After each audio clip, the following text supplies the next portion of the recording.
You know what to eat. You know you should be moving your body. You've read the books, listened to the podcasts, maybe even given other people advice on how to lose weight, and you still can't make it work for yourself. If that's you, I want you to know that the problem is not that you don't know enough. The problem is something completely different, and that's what we're talking about today.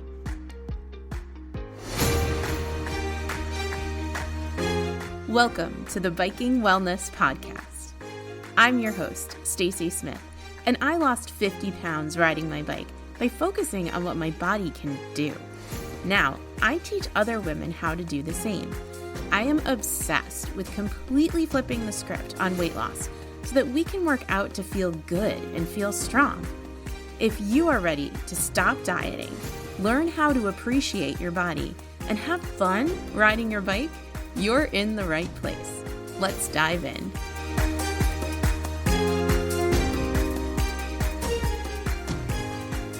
Hello, my wonderful friend. Welcome back to the podcast. And if you're just joining us for the very first time, I want to send an extra special warm welcome to you. I am so glad that you are here.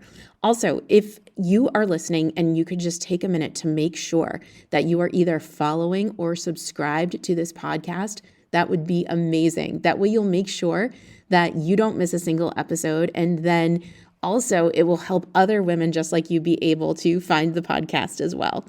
So today's episode might feel a little different because I'm not going to teach you a strategy or give you a list of tips. I actually think you have enough of those. I think you might have too many of those. And I think that might be part of the problem. So today I just want to have a really honest conversation about something that I think a lot of us don't talk about. And that's the gap between knowing what to do and actually being able to do it. Oh, and also before I get into everything else, if you're not following me on Instagram yet, come find me at Sassy Cycling. That's SASCY Cycling. I just finished a 13-day challenge where I shared everything I stopped doing to lose 50 pounds. And I've been posting my weekly movement plans and having some really great conversations over there. So just send me a DM, say hi, because I would love to get to know you. Okay, let's get into it. So the first thing I want to talk about is this idea that you don't have an information problem. You probably know more than enough. So before I lost my 50 pounds, I thought I knew exactly what my problem was. I thought I had done everything wrong because I just needed to try harder. And I knew I had been overeating a lot. And I knew I'd been eating when I wasn't hungry a lot. And I knew I was eating for all of the wrong reasons a lot. Things like stress, exhaustion. The fact that eating felt like the one thing that could really do for me after a long day of kids at me at work and then coming home to my family needing and wanting things from me. I had done so much calorie counting over the years that I had a pretty good idea what serving sizes looked like. I knew the magical number I was supposed to be eating. I had all of the information, and I just could have given someone else a whole lecture on how to lose weight, and I still couldn't do it for myself. I could never get myself to stick to anything long term. And those serving sizes, they were a freaking joke. Like, who can actually eat the serving size of Pringles? Their slogan is literally, once you pop, you can't stop. They know nobody's eating just like the 11, 12, or 15 chips and putting the can away. So I had all this knowledge, and none of it was useful. None of it was helping me when I was standing in front of the pantry after a long day, exhausted, stressed, having no plan for food, shoveling in my son's Goldfish, pretzels, Utz party mix. Oh my God, it's so good. Cheetos, Doritos, whatever I could get my hands on. Can you tell I go for the salty things over the sweet things? Yes, sir, I absolutely do.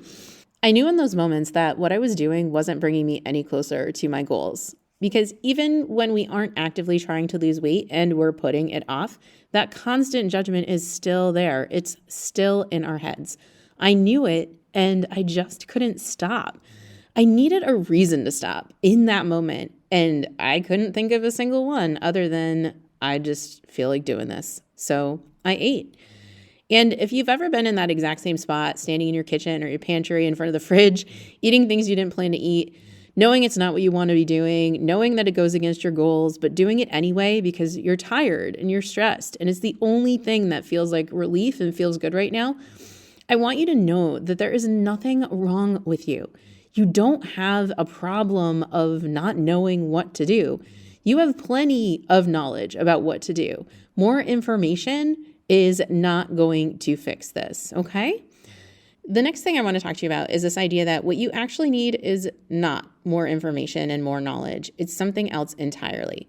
And so if information is not the answer, then what the heck is? Because I spent years thinking that if I could just find the right plan, the right diet, the right program, the right set of rules, that would be the thing that finally made it click and finally led to long-term weight loss. And it never was, because every single diet and plan I'd tried was built for someone else, someone who didn't have my life, who didn't have my stress, my intense love and appreciation of food, my tendency to eat when I was overwhelmed. And in January of 2020, I was standing in front of the mirror and I weighed more than I ever had before when I wasn't actively carrying another human. And I remember looking at myself and just thinking, this time has to be different. I wasn't sure how, I wasn't sure exactly what that was going to entail, but I knew I couldn't do the same thing again because it had never worked long-term before. And just a side note here, if you think something worked for you before, but you gained the weight back, it did not work. It was not sustainable.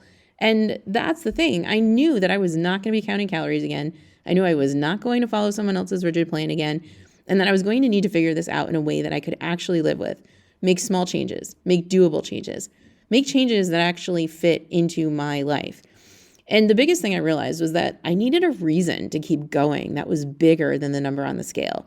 Not like a find your why kind of thing, because I hate that, honestly. And that kind of talk makes me want to throw my phone across the room. But I just needed like really good reasons to lose weight. And for me, it was that I was done feeling this way. I was done feeling out of control around food. I was done feeling like I was the kind of person who just couldn't do this. And I also I really wanted to be strong and I wanted to feel good about myself. I wanted to be able to keep up with my son and be around him for a really long time, be around for him for a really long time. And I just looked at myself and I thought, I'm figuring this out. I am not giving up this time, not because I have some magic perfect diet or plan, but because I am done quitting on myself. I'm done quitting on this idea of the fact that I can lose weight and keep it off for good. But here's what I really need you to know is that wasn't enough on its own, because deciding is one thing, but knowing how to actually follow through when you're standing in front of the pantry at 5:30 p.m. and you're exhausted and you have no plan and the goldfish are right there, that's a completely different thing. And no podcast episode or Instagram post or book is going to be there with you in that moment, helping you figure out what to do instead. That's the gap. That's the space between knowing and doing. And it's the thing that nobody really talks about, because it's not as simple as just giving you a meal plan and a workout schedule and saying, follow this and you'll lose weight. It's about figuring out what's going on underneath, what you specifically need, and having support while you figure it out. I figured it out. I did it on my own. It took me a while, but I figured it out. And now I help other women do it too. I will not stop until every single woman who has struggled with her weight, who has struggled with her thoughts about her body, feels better. This is what I am here to do. I figured this out, and now I'm here to help you figure it out for you. And what I can tell you is that the women I work with don't need more information. They need someone to help them take what they already know and make it work for their life and talk through what works for their life. This is a completely different thing entirely from what you likely have done before. Okay, my friend, if you're sitting here right now thinking, oh my gosh, she is literally describing my life, I want you to know two things. One, there's nothing wrong with you. You are not lazy. You are not weak. You are not someone who just loves food too much and can't figure this out. You are someone who has been given a whole lot of information, a whole lot of knowledge, and not nearly enough support. And those are very different problems with very different solutions. And the other thing that I want you to know is that I'm working on something for this summer that is going to help you with exactly this. I'm not ready to share all the details yet, but I am putting together a waitlist for now. And if you want to be the first to know about it, all you have to do is email me at stacy@sassy.com. That's STACY@SASCY.com. Or DM me on Instagram at sassycycling with the word waitlist. That's it. Just send me waitlist on Instagram or email it to me, and I'll make sure you're on the list. No commitment. I just want to make sure you don't miss it. Oh, and it's going to be free. So if you're worried that I'm going to be trying to sell you some nonsense, nope, it's going to be completely free. If this episode resonated with you, please share it with a friend. please subscribe. Please follow my podcast. Think about leaving a rating or a review, because I guarantee you that there is a woman in your life who could use this message, who is standing in front of her pantry right now thinking she's the only one who is doing this. She's the only one who cannot figure this out. And that is 100% not true.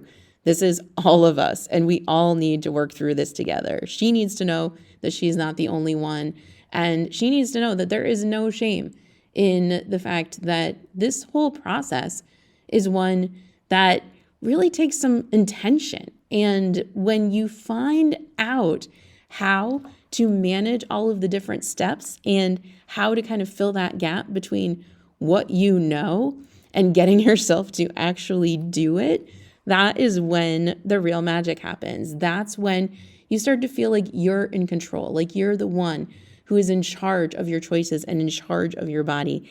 I want this for you. I want this for your friends.